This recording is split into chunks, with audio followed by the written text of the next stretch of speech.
명상하고 싶은 생각이 아주 활화산처럼 이렇게 솟아나게 하려면 어떻게 해야 될까요? 참 그런 스토리를 좀 많이 알고 있어야 되는 것 같은 생각이 들어요. 사실 내가 아무리 그렇게 하려고 해도 잘 안 되거든요. 사람은 견물생심에 뭘 보면은 뭘 하고 싶고, 그러지 않으면 잊어버리면 그냥 그 상황에 매몰돼 가지고 그냥 보통 사람처럼 그냥 살아갈 수밖에 없게 되는 거 아니겠습니까? 그래서 첫 번째 제가 얘기하고 싶은 얘기는 일본 검객 이야기입니다. 잘 들은 바가 있을지도 모르겠어요. 이제 어떤 사람이 일본에서 검을 제일 잘 쓰는 사람이었어요. 검을 잘 쓰는 사람은 결국 뭐 때문에 죽죠? 아시다시피 검을 더부터 뛰어난 검사를 만나가지고 죽었어요. 근데 그때 당시에 법은 그 자식으로서 아버지의 원수를 갚는 거는 처벌이 안 되는 국법으로도 허용이 됐다 그럽니다. 그러니까 그게 이제 전통이었는데, 아버지가 어떤 일본의 제1의 검사를 죽였으니까 그 사람이 일본의 제1 검사였던 거 아니겠습니까? 그런 마당에 내가 어떻게 발 뻗고 잘 수 있느냐 해가지고 스승을 찾아다녔어요. 그건 아무나 찾아다니면 안 될 거 아닙니까? 정말로 잘 가르치고 실력 있고 대단한 사람을 찾아가야 될 거 아니겠어요? 그래서 어떤 사람을 만나게 됐습니다. 정말로 대단한, 소문 듣고 이제 여러 곳을 다니다가 정말 대단한 스승을 만나게 됐는데, 가서 스승님 저를 좀 받아주십시오. 안 돼. 저는 아버지 원수를 갚아야 되니까 꼭 좀 받아주시. 안 돼. 그런 거를 맨날 며칠을 가서 무릎 꿇고 가서 빌려가지고 이제 겨우 그럼 내가 시키는 거 뭐든지 하겠느냐? 그랬더니 하겠대. 그랬더니 무술은 하나도 안 가르쳐주고 매일 장작 패라, 물 떠와라, 나무 해와라, 청소해라, 이런 것만 시키는 거예요. 그럼 어떻게 해요? 다 서약하고 그러게 했으니까 그 시키는 대로만 했잖아요. 그래가지고 아이 더럽네. 이제 처음에는 그런 생각 안 들다가 한 2달 지나니까 아유 더럽네. 내가 여기 와가지고 이래가지고요 어떻게 아버지 원수를 갚을 수 있게 되겠는가 이렇게 생각을 하는 마당에 갑자기 스승이 뛰어들어오더니 그냥 작대기 있잖아요. 목검을 가지고 머리서부터 그냥 내리 패는 거야. 그냥 이것도 뭐 슬슬 패는 게 아니라 죽어라고 패는 거예요. 아주 욕심나게 맞았어요. 그러다 더 맞으면 죽을 것 같아가지고 막 피했어. 자기도 나름대로 무의식적으로 발악을 해가지고.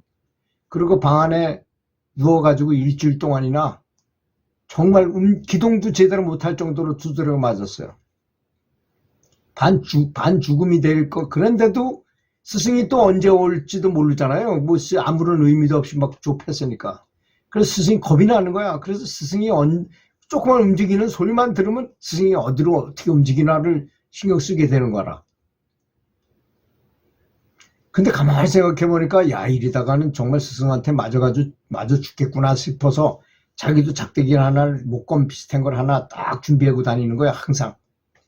그래서 불 뗄 때나 뭐 뒤에서 스승이 혹시 오지 않을까 생각하기도 하고 뭐 이렇게. 그래서 이제 방에 부엌에서 불 떼면서 일하고 있을 때는 괜찮겠지 했는데 갑자기 살며시 스승이 찾아 들어오더니 뒤에서 또 한 때리려고 했는데 한 대를 맞고는 그 다음엔 목검을 들이막아가지고 피했어요.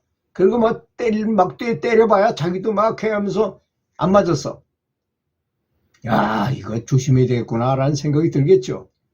근데 이번에 화장실에 가서 에이 뭐 볼일 볼 때는 괜찮겠지 했는데 웬걸 그 지붕 꼭대기에 있다가 그냥 내려오면서 그냥 또 패는 거야. 근데 이번에도 또 막았어요.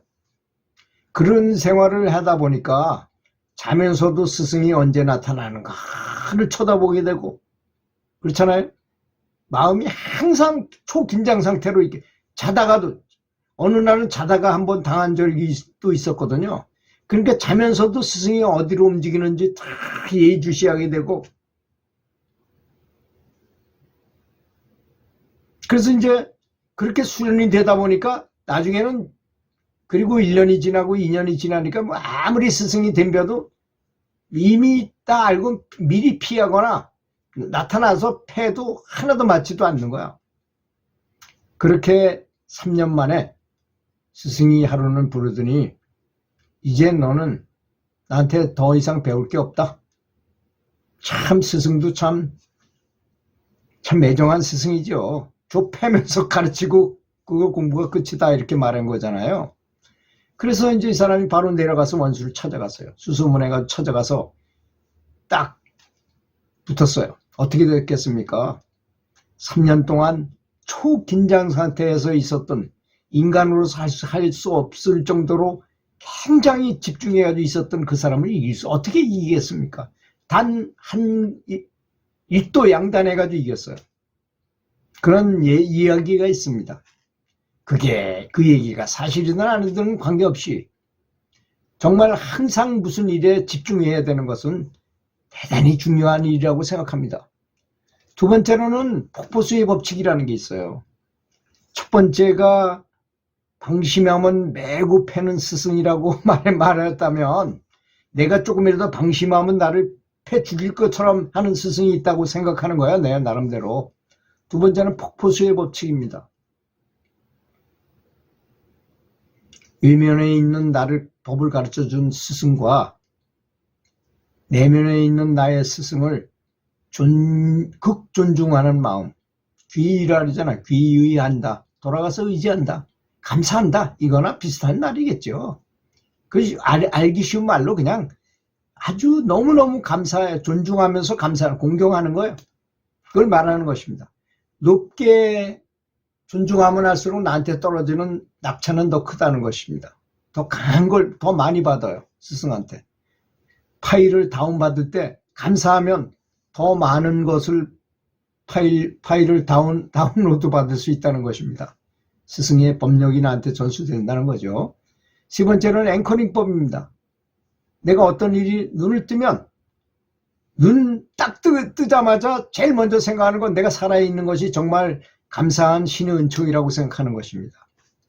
그런 앵커링을 하는 거야. 하여튼 자기 전에도 그냥 나는 내가 살아있음이 너무너무 감사하고 행복한 것이다. 그러니까 내가 잤다가 일어날 때 혹시라도 깨게 되면 바로 그런 생각이 들도록 앵커링을 해놓는 거야. 딱 우리가 학교 다닐 때 수학여행 내일 아침에 간다면 평상시에 8시, 7시에 일어나던 친구가 새벽 4시면 빨딱 눈이 떠지잖아요. 그런 거 같은 거죠. 그렇게 앵커링을 하라는 얘기입니다. 이게 굉장히 중요합니다. 왜 그러냐? 이 명상이라는 것은 잠재의식과의 관계예요. 우리가 맨정신으로 뭘 할 수 있을 것 같으면 세상에 도통한 사람 많았을 겁니다. 잠재의식하고의 관계지, 맨정신은 오히려 좀 사라지고 그 사이에 다른 변성의식 상태로, 트랜스 상태로 가지 않으면 안 되는 거기 때문에 이런 앵커링이 필요하다는 것이죠. 그렇지 않습니까, 여러분?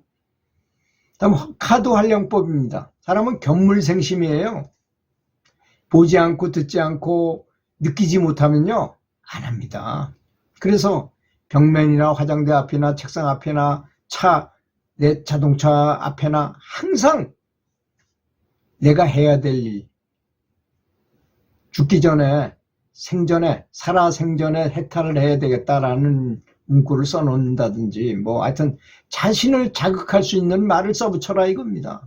그런 카드를 휴대폰에도 붙여놓고, 신분증 뒤에다 놓고, 주머니에다도 집어넣고, 항상 잊지 않도록 하는 것. 그래야만 나를 경책하는 카드들이 많아야만 스스로 자극을 받고 잠시 동안이라도 계속 집중할 수 있게 된다는 것이죠. 다섯 번째, 잠재의식을 활용해라. 그러려면 어떻게 했냐? 강렬하게 해라, 지속적으로 하라, 자주 많이 해라, 선명하게 의식하는 방법을 사용해라는 것입니다. 강하게 생각해야지 될 거 아니겠습니까? 근데 여기서 강한 것은 힘을 주라는 얘기가 아니에요. 이거 여기서 말하는 강하게라는 뜻은 갈망하는 마음입니다. 마음. 도를 향한 마음. 그런 것을 나는 깨닫고 싶다. 그런 것을 얻고 싶다라는 생각을 말하는 거예요. 또 두 번째, 지속적이라는 것은 세계라는 개념이 아니고 이어지게 하라는 개념입니다. 이어지게. 자주 많이 해야 된다는 것. 늘 행주자와 어묵동정 중에 항상 그렇게 해라. 그 다음에 선명하게 뭔가를 생각하면 뚜렷하게 상상하면서, 만약에 연불을 한다면 아미타불의 모습을 한번 상상해 보는 거예요. 선명하게. 그런 것을 말하는 것입니다. 좀 이미지화해라는 뜻이겠죠. 마지막으로 사랑 키우기입니다. 만나는 모든 일에 의미를, 가치를 부여하고 내가 스스로 부여하는 거죠. 아주 조그만 풀 하나에도, 조그만 볼펜 하나에도 의미를 엄청나게 부여할 수 있잖아요. 그건 내 자유니까. 그게 또 지혜예요, 사실은. 감사할 줄 아는 것이 바로 지혜인 것입니다. 무조건적인 사랑을 키우고, 뭐 이래서 사랑하고 저래서 사랑하는 게 아니라 무조건적인 사랑을 키워라 이거죠. 그리고 키우고 또 키우고 또 키우고 해서 무한대까지 사랑을 키워내는 방법을 활용하면 명상이 자극돼 가지고 높이 진보할 것이라고 믿어 의심치 않습니다. 들어주셔서 감사합니다.